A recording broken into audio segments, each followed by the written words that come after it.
Okay, babe, so let's talk about the prison phone calls. All right. So how do we make a prison phone call? When you get into prison, how do you call me first? Or when you get there the first day? All right, when I get to prison, the very first day, I can't make a phone call because there's every incarcerated individual, I should say, has a number, a code that they have to put in order to get a line out, right? Okay. You don't have that code when you first get there. So the institutional investigators with I&I, they have to give you that code, right? So that's how they're able to track your call. You put that code in, they know exactly who's making that call.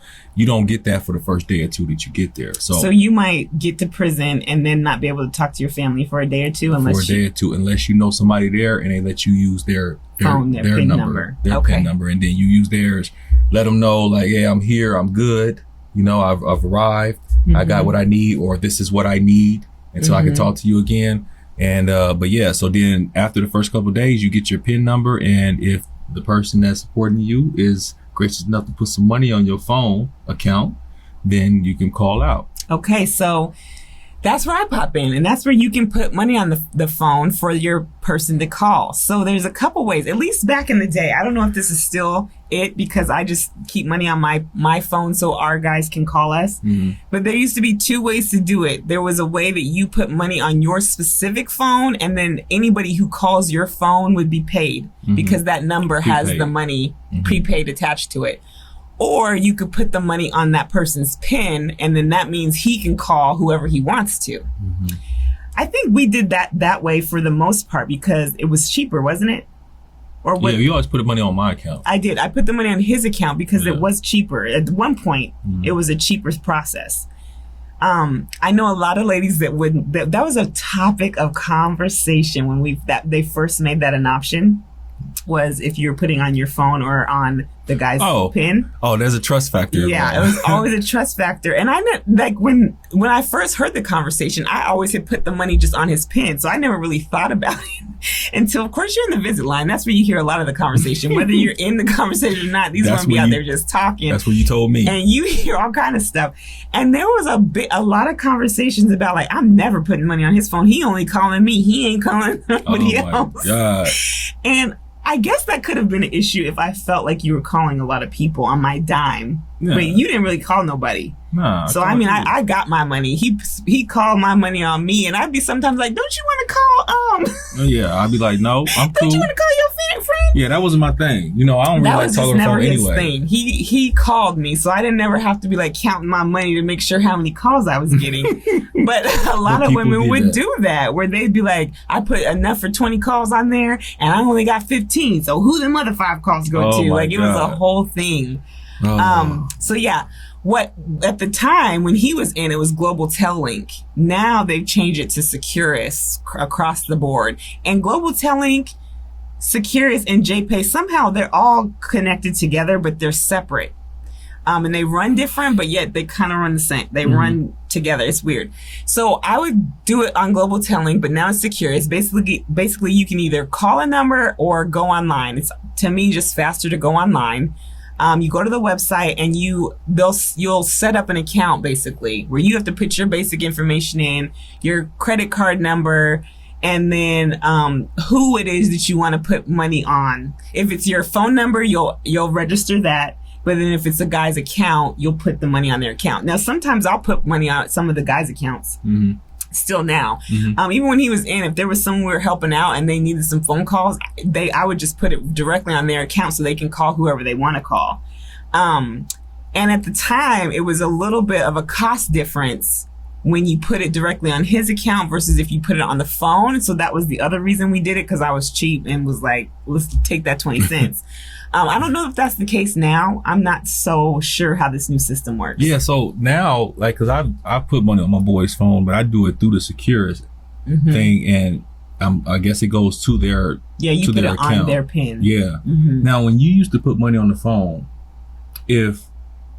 let me see if I can word this right. If you wanted to put $30 on my phone, how much money did you actually have to spend? Okay. Yeah. So if I was going to put $30 on his phone, it would end up being $35 because I would have to put $35 because they would take $5 away. So if I just put 30, he would only get 5 or 25 on his account. So if he needed to have 30 on his account, I'd have to put 35. Okay, so it's still basically the same. And I think now it's a $3 fee. It's not 5 anymore. It's 3 now. Yeah, because hitting head buster up. He always hit me up, and when I sent it to him, he called me today, by the way. Oh yeah, you talked to him? Yeah, I sent him some money, and I was like, I hit the thing to send him $30, and then they told me that I was actually sending it. I was like, what? Yeah. I was like, oh, that's what they used to go through.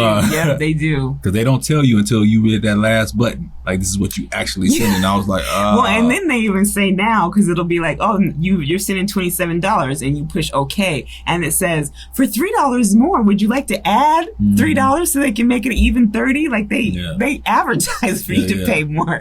So I remember you used to ask me like how much I wanted you to put on, and I would always keep the number low. But honestly, I literally had this thing where I did not want to leave prison with my money on the phone. And as much as I was fighting my case, I just wanted enough on there to call you a few times. I didn't want to have $200-$300. No, I did not. That's crazy. Every single time I left the institution, I would leave a couple of calls on there so I can call you when I get there. Right. And because remember, I always be like, I need to put some money on the phone. Yeah. But I would literally always, in the event that I just go home when they crack them gates, from me winning an appeal or something, I was just always trying to keep a little bit of money on. Well, and I always kept money on my line too, so that if he did have to use someone else's PIN, he wouldn't use their money. It would just come off of mine. So I always have money on my line, and then I had money directly on his PIN. Yeah. But okay, so here's the other thing.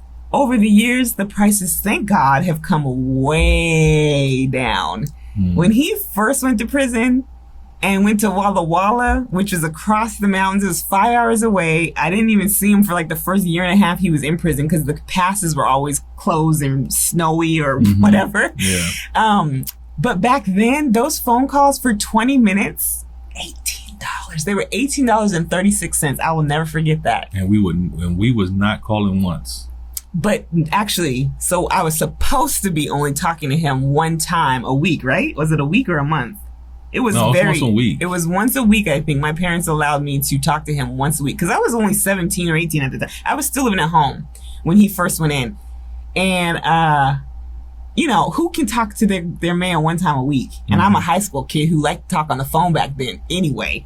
So I started making these new calls. And thank God, it was right around the time that caller ID came out, and that was how I got caught up, is because my mom one time went through and was like, how come Creed was called so many times? And I was like, what? I don't think it went through. Anyway, it did. And so what I ended up having to do is because I remember one time I had racked up like $136 for this phone. Now, mind you, that don't sound like a whole lot now, but back 20 years ago when you ain't had no job and you only supposed to be talking once a week, and now you done raked up $136, I got a job.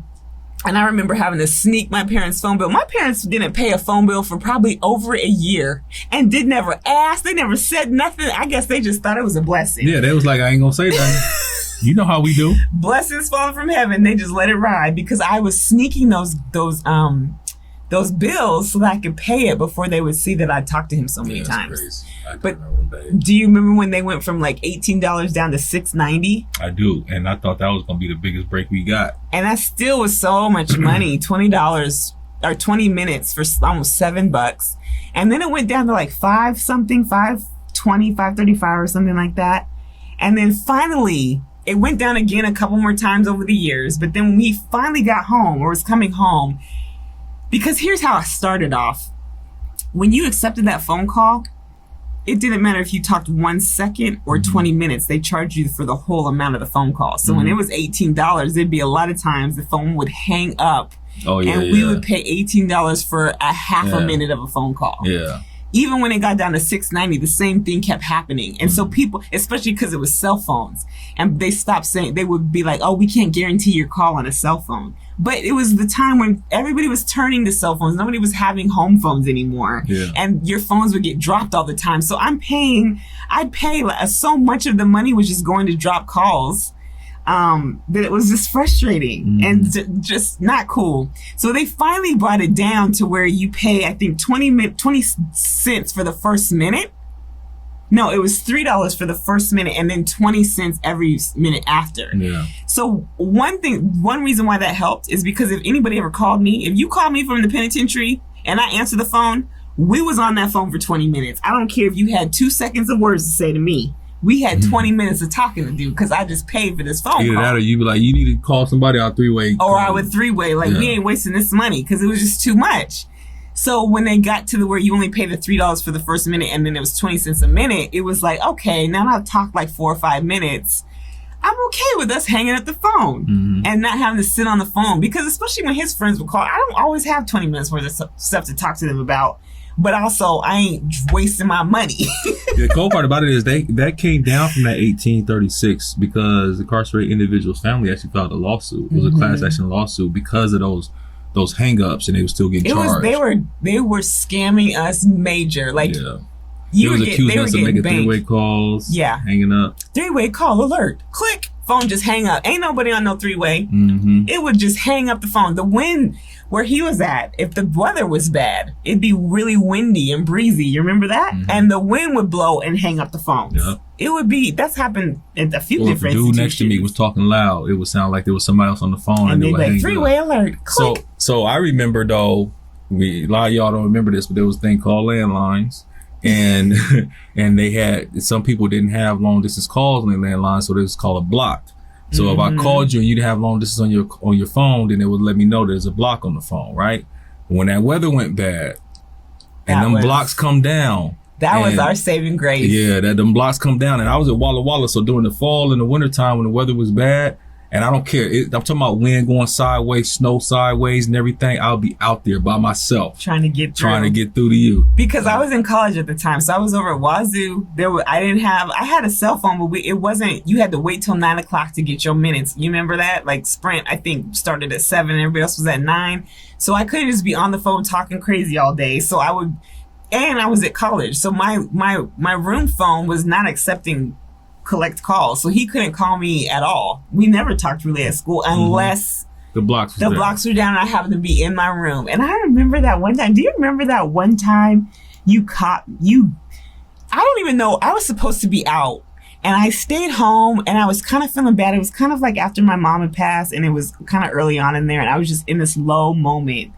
And my phone rang and I thought it was going to be my friend being like, come upstairs. And so I was just answering it and I heard you have a prepaid call. And I was like, I remember that bringing so much joy to me. Yeah. Because I was just having such a low time. And we would write a lot, but I never got to hear your voice. And I was just so far from you, even though I was closer to you in proximity. But that was a good day. We talked like 3 or 4 times. We talked a bunch. And that was the thing about with blocks is like every time 20 minutes ended, I'd be like, okay, babe, I don't know if I'm going to be able to call back. And we'd have to say bye if we weren't going to talk to each other again. Because we didn't know. And then he'd call 1 or 2 more times. And then that last time you just didn't call. It was like, damn. Yeah. They got it back on. That's crazy. Dang, you remember that? That's memories right there. It's so weird bringing those memories up because they're so bittersweet. Like, they make me, I remember the feelings of excitement and joy, but I also just remember the sadness of when it was always over, or just never feeling like I could get you enough, or like I never knew when my next chance of time was, or chunk of time was going to be with you. You know? I get that. It's the same way with me. Like it was joy in the call, but for me, like when I think about it now, I'm like, or even back then, I used to think, fucking shame we gotta go through this. Just talk to just to talk on the phone. Like I gotta be out here in this fucking weather, because if I called you and the blocks went up after that second phone call, I'm stuck on the yard in this weather. Oh yeah, that's I can't go nowhere. Like the use out there, once the gates close, use out on the yard till they call the next gate. Yo, I could hear the winds and the rain sometimes hitting him and the phone because it would be storming, and I'm just imagining that you're like this trying to block the phone and your body and just talking to me and getting wet and being all soggy, because he'd always, even guys at visit would be like, he'd be out there in the rain talking to you.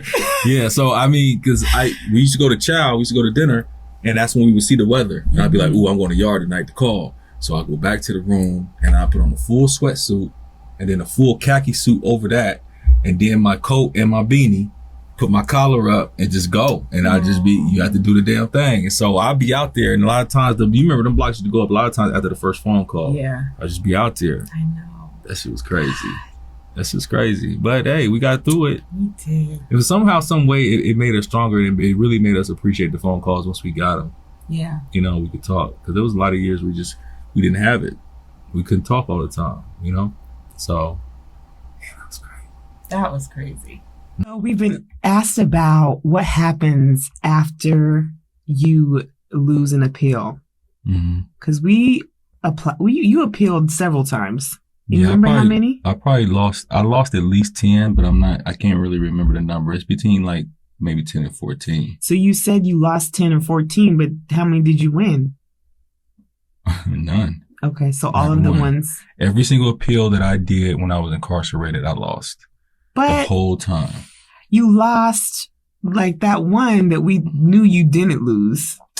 Yeah. Okay. So here's the thing. I lost technically because I didn't get out on my appeals. There was times where I might have won a point that I made in my appeal, but it still wasn't enough to change my sentence. It wasn't enough to get me out. And so, you know, when you're incarcerated, you know, there's this thing called, you know, time bars, which after every conviction or every ruling, you have a certain amount of time to file an appeal. They don't tell you how much time it is. That's crazy. So how do you know? You just don't. And one of the very things that they always tell you is ignorance of the law is not an excuse.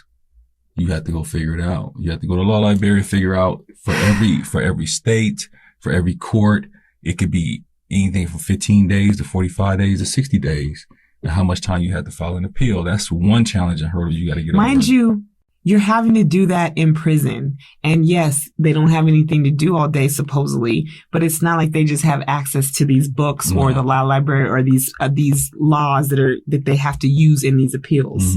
So they give you this small window of time, but then do not provide you with adequate time to do it. Or adequate research material on top of that, you know?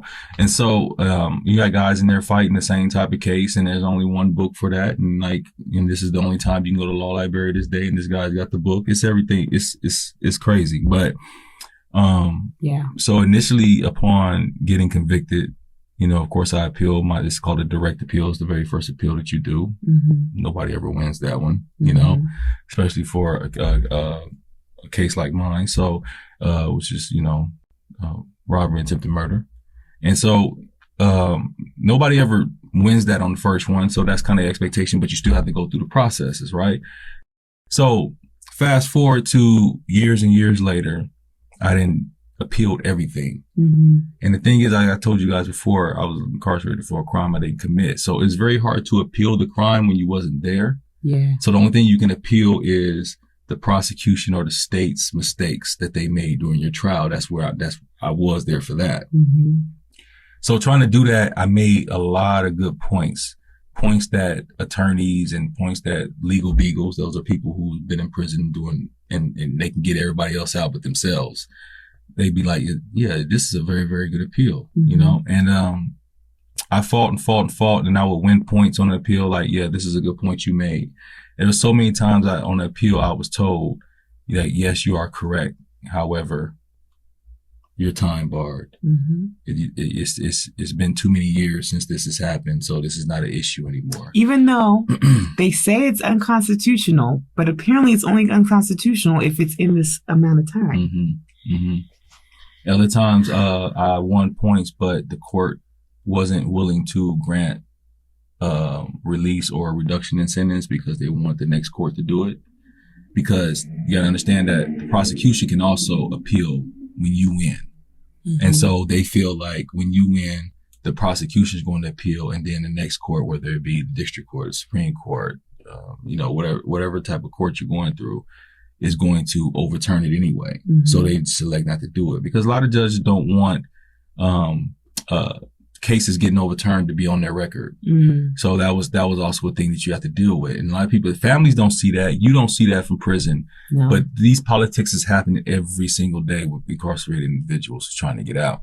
So we're going to fast forward to 2017, right? At the time I got I got 4 years left on my sentence, and I'm doing a last ditch effort on a very, very important issue that I know I'm right. I know I'm about to get out on this, right? Mm-hmm. And I filed that appeal, and I waited for them to come tell me, like, you going home, right? How long did you wait, babe? So they were supposed to give me an answer within 90 days. Mm-hmm. And it ended up being like basically 6 months. Mm-hmm.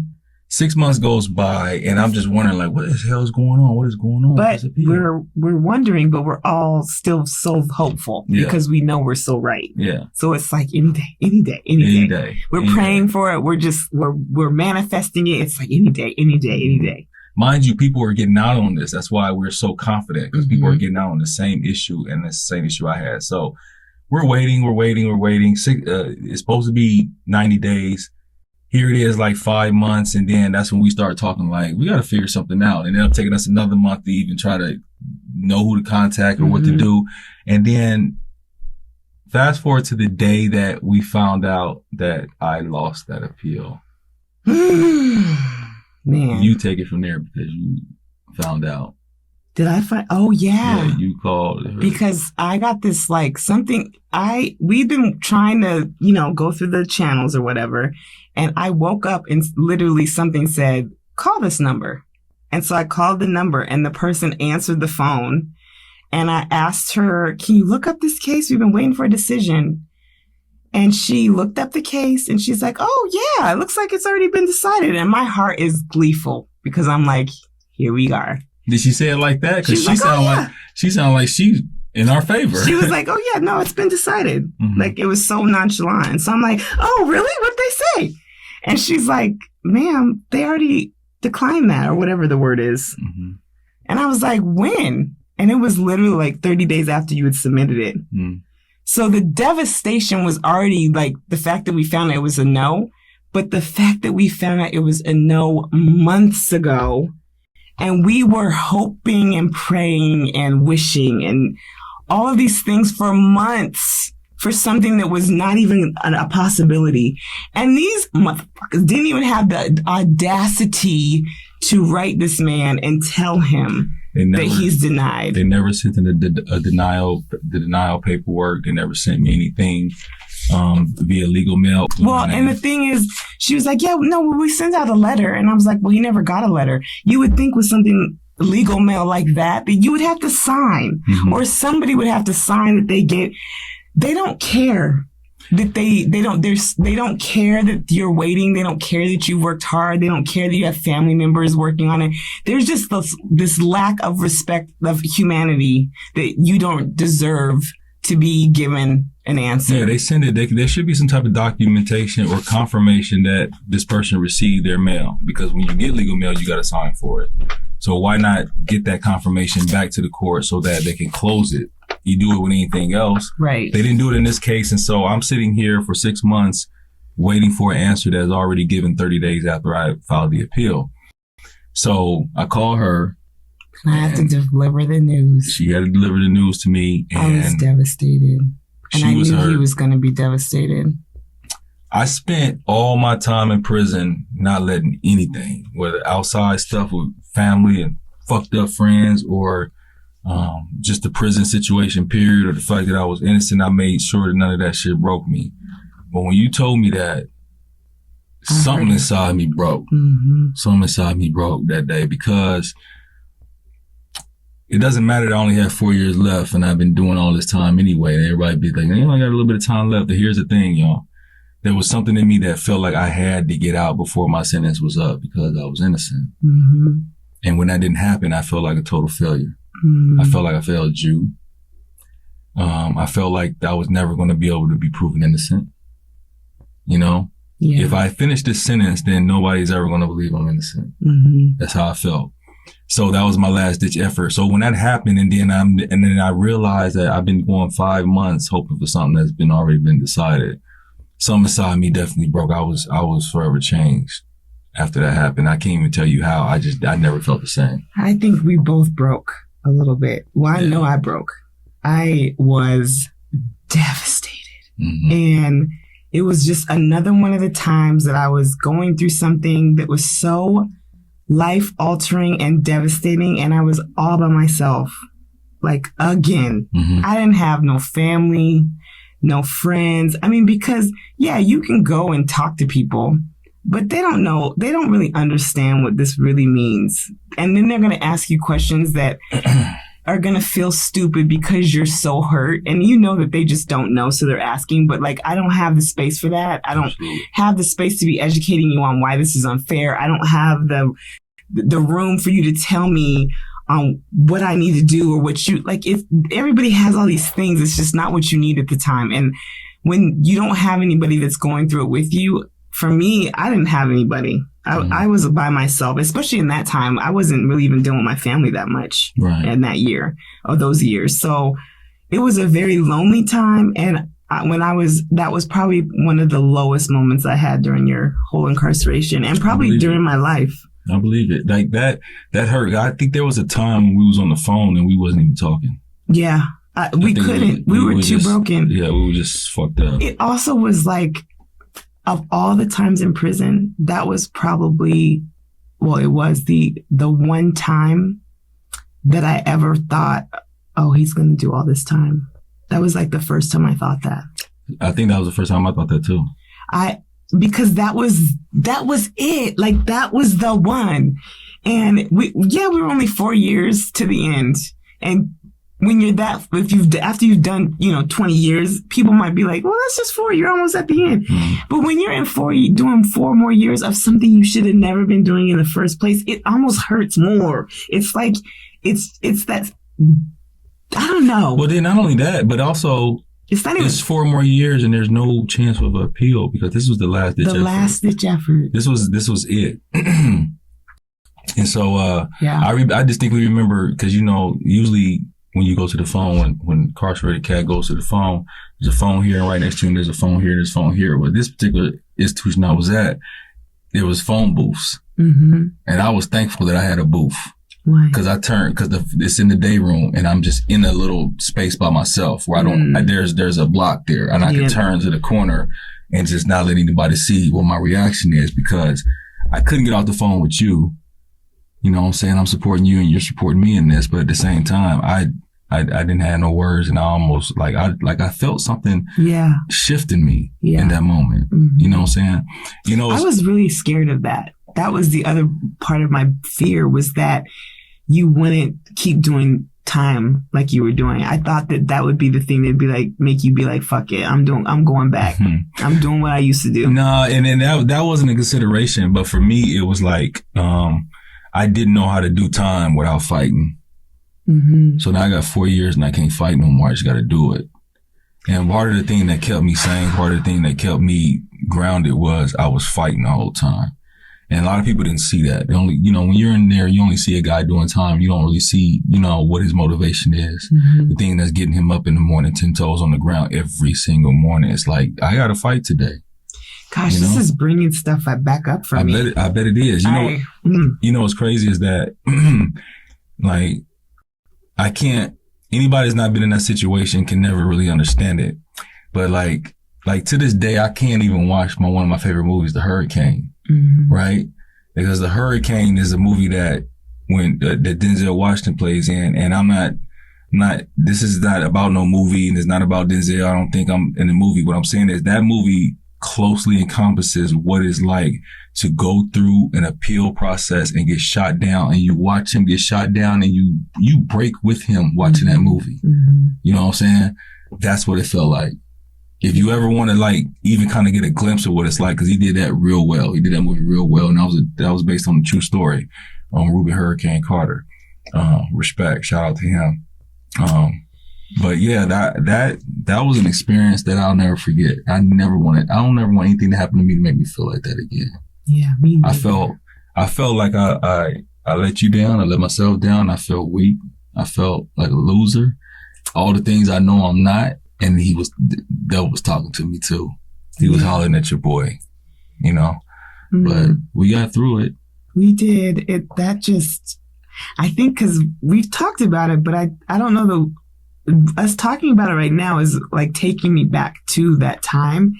And I don't realize how much that still affects me. Like the other day when we were talking about it, because I was telling you the others, like another story about that part, but just going back to those feelings of when that decision came and feeling so helpless for you, so helpless for myself, and just, you know, for us. But then I was so incredibly sad because I knew you were by yourself, and then I knew I would, like, we were together but alone, so alone.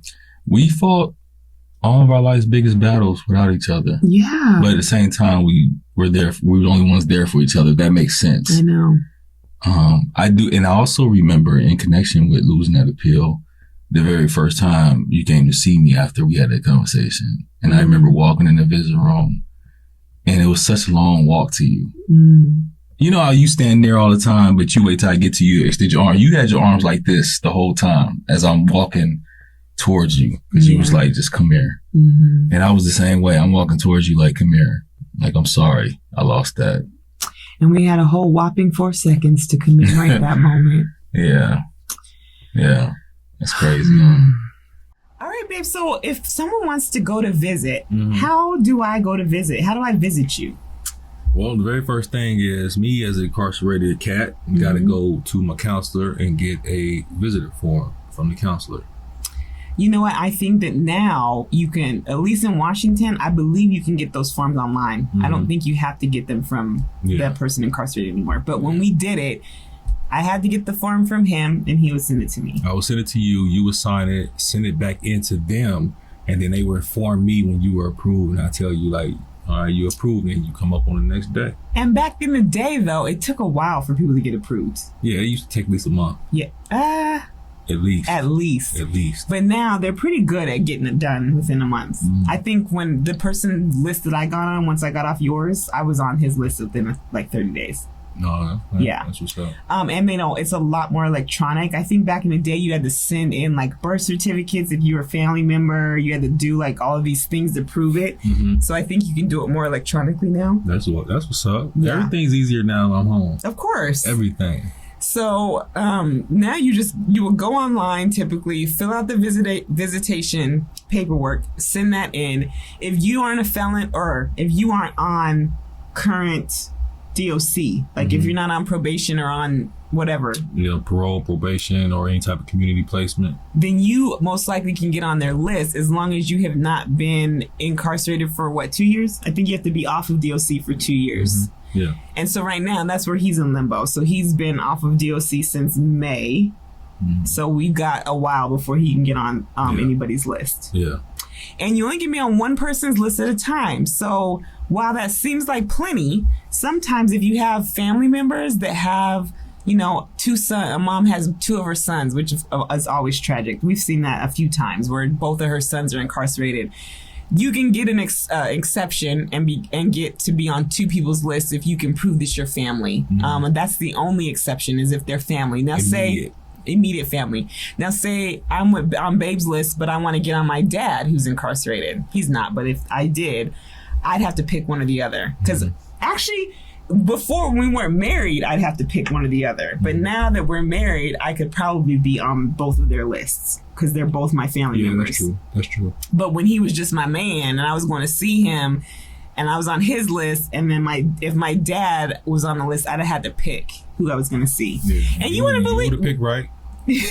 You wouldn't believe how many times I would see moms that be having their sons in the visiting room, but they in there with their man, not with their son. I saw that a lot. Yeah, that's true. It was like, that's very true. I raised you, and you got yourself in here. Mama just loved you. Yeah. When she lose that man, she's gonna get on baby boy's list. Yeah, that's crazy. I would see that a few times. Oh my gosh, that just reminded me of that. Yeah. I was just thinking the same thing. I was like, that's a show. That is a whole episode in itself. Yeah, that would be the case. You'd only be able to be on one person's visiting list, and then if you decided, like, say you'd see couples that she break up with him and then she want to get on someone else's visiting list. I don't know what the rules are now, but when we were in there, you had to have a 6-month gap So there was a situation. This is a situation I heard in the visiting line, because I'm telling you, that's where you get a lot of the juice. The tea be going down in the visiting line, because I was listen, I'm about to say, I was trained to keep your mouth shut. 100%. When you in that line, you stay focused, you get in, get out, do what you need to do, and be quiet. But not everybody gets that same lesson. And so they be out there. I be listening. I don't be adding to it, but I sure be listening. And you sure used to come in and tell me immediately. I bet you will not believe what her man asked her to do. I said, I'll kiss you, and you will immediately how much money she like, sent into that man. Yeah, like, oh, it was always no, that's not how you did it. It used to be like this. You sit across from me, you be like, babe, don't look now. Oh, girl, at the vending machine right now. Look. I be like, I said, what? You know what I just heard? She was giving it to me. They not telling me. They be telling the world some wild stuff. Yeah. I forget what I was saying that for. You were saying that to say how you get off the list. So in the visiting line, I'd heard this girl telling her situation where she was with this dude and he pissed her off. I guess had some other girl come up. Well, her get back was to get on his cellmate's visiting list. And so she thought she was just going to flop off and flop on, and then found out that she had to wait 6 months. And so she was just kind of like, but she did, because she came and she was on the other dude's list. That's who she was there to see.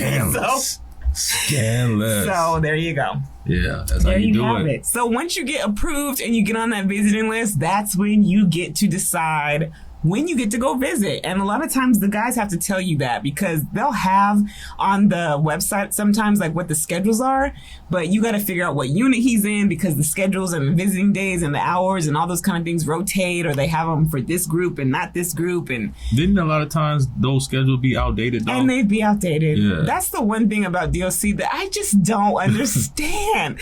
Y'all do, this is y'all's business, is incarcerating people. Y'all keep them locked up and don't have no updated information on that website. That's crazy to me. I remember when I first went to Monroe, remember how Monroe had the split visiting? Yeah. And then when they went to the full day visiting, you told me they still got the split visiting schedule for up like there. years. Yeah, they still had the split schedule up there. And that's the other issue, which I guess we can just go into. When you go to visit, there's a group of guidelines that you have to follow as far as how to visit your incarcerated individual. Whether it's the clothes you wear, whether it's the time you can show up on campus, whether it's the time you can get out of your car to go stand in the line. Like, there's all of these different rules and procedures. And one thing that used to really just piss me off is you could always tell someone who was new, who did not know.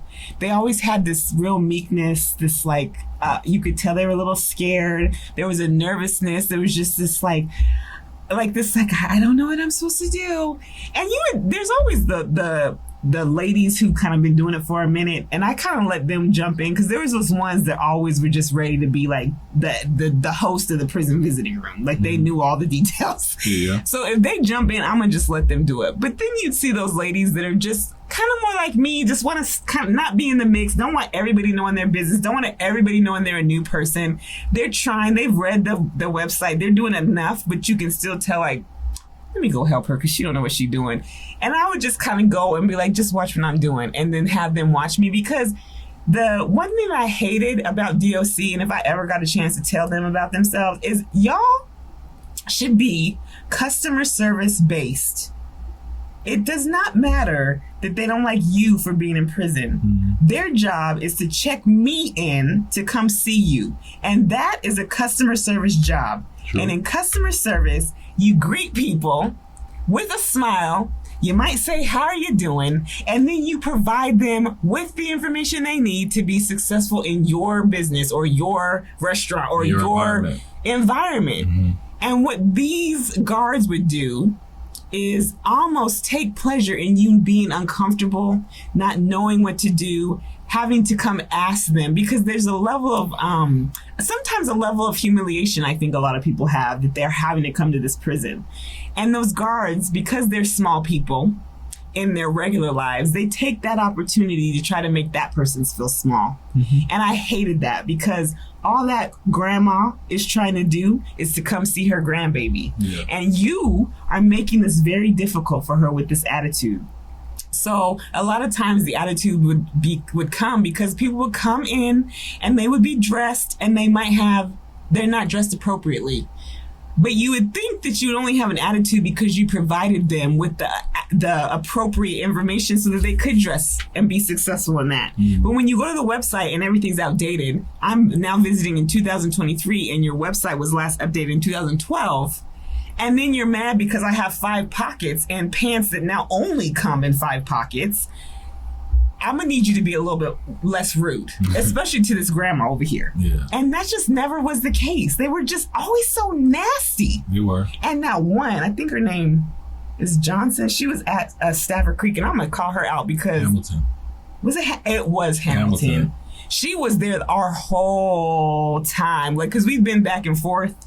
We go, they move you around certain times, and every time we go back, her ass was there, and just still mean. She treated you decently as far as I kind of knew how to in deal with comparison her. to everybody else. Yeah. But she was just nasty.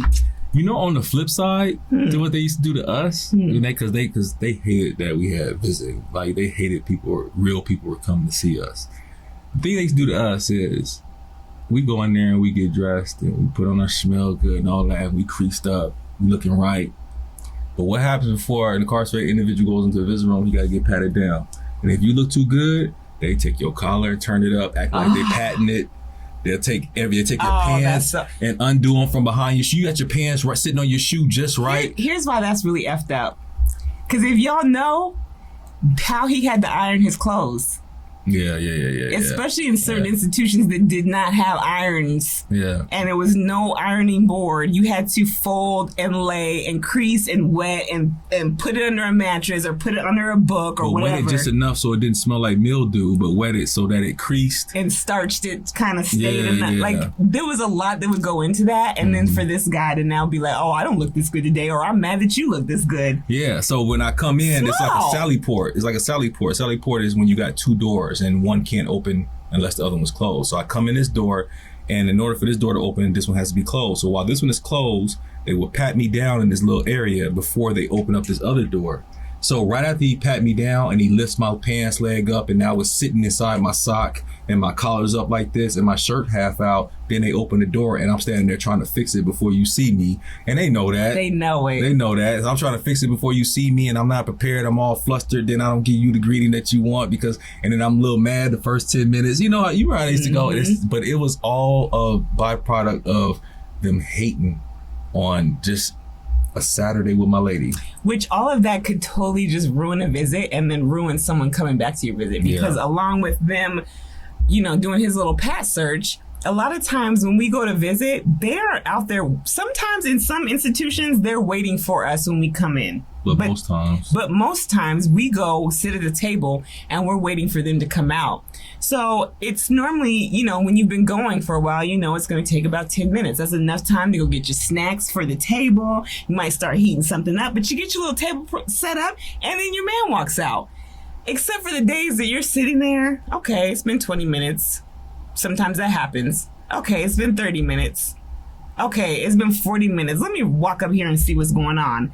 And then for them to be like, well, mind you, they see you sitting at the table with no visit. So they know that's what you're there for and there's nobody out there. 40 minutes, they ain't even called him down yet, y'all. So I'm sitting there. Already had been waiting 2 hours to just get in. And now I'm waiting another 40 minutes. And I'm thinking that he's just lollygagging, ain't listening out for his name, still trying to get ready. So I'm just, when he comes out, I'm pissed. Like, where you been? Why am I waiting on you? And then he'll tell me, like, they just called my name. Like, he's like, what do you mean? They just called my name. I thought I was early. And I'm like, I've been here for an hour. So now I've been sitting there for an hour mad after also, my morning has been already 5 hours deep because I had to get to visit was an hour or 2 to drive. Then I had to wait another hour or 2 to get in. And now I waited another hour for it at the table for you. And so I've seen women.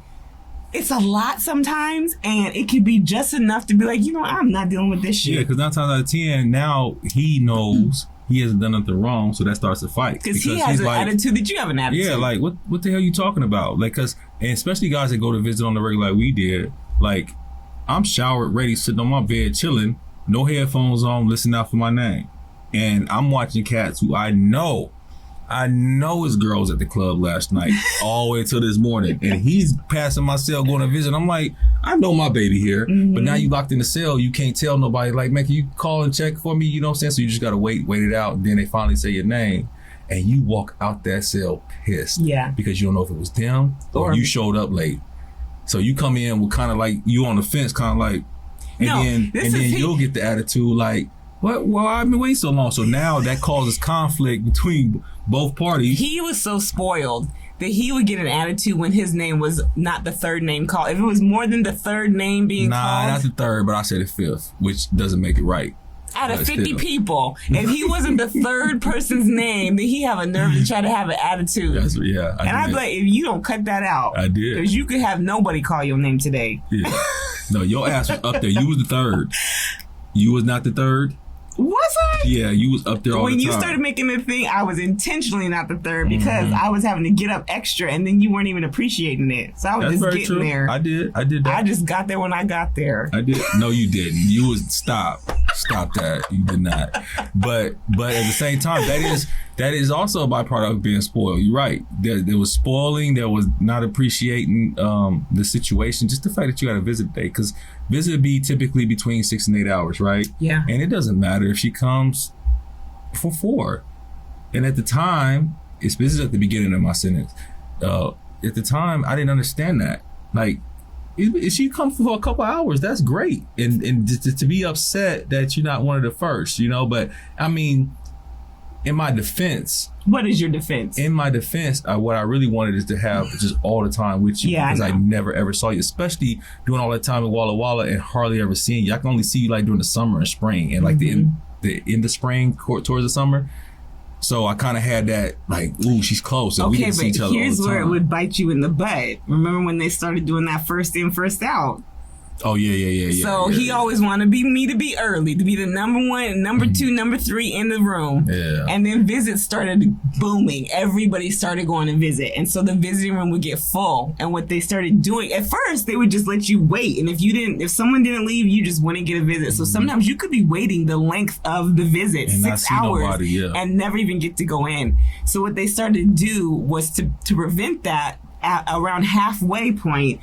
If not enough people had left, they would do half in or first in, first out. So however many people were still in the lobby, if there was 15 people, the first 15 people in were the first 15 people that had to leave. And they come to your table and be like, we gotta ask you. They knock on your table. We gotta ask you to go. It's getting full up in here. So you knew when they came to the table too. You be like, and you be sitting there with all this food on the table. Like, what the hell I'm doing all this damn food? Right. You want me to go? And it was so sad because you weren't prepared to leave. Yeah. Like, we were thinking we had all day, and they just come up and be like, no, y'all got to go now. Yeah. So then he was cool when I got to be like 15, 12, because then it was like we could kind of have some cushion. Yeah, but then even then, sometimes we'd be like, okay, we'd be counting in the room, like 1, 2, 3, who was in front of me? I'd be like, no, babe, she came after you, because I was in I was on the tier with him. Like, so we was trying to make sure we could stay our whole visit. That's very true. But unfortunately for us, that didn't happen to us as much as we've seen it happen to a lot of other people. We learned how to time it pretty good. Yeah. Damn. That's another thing I ain't thought about in a minute.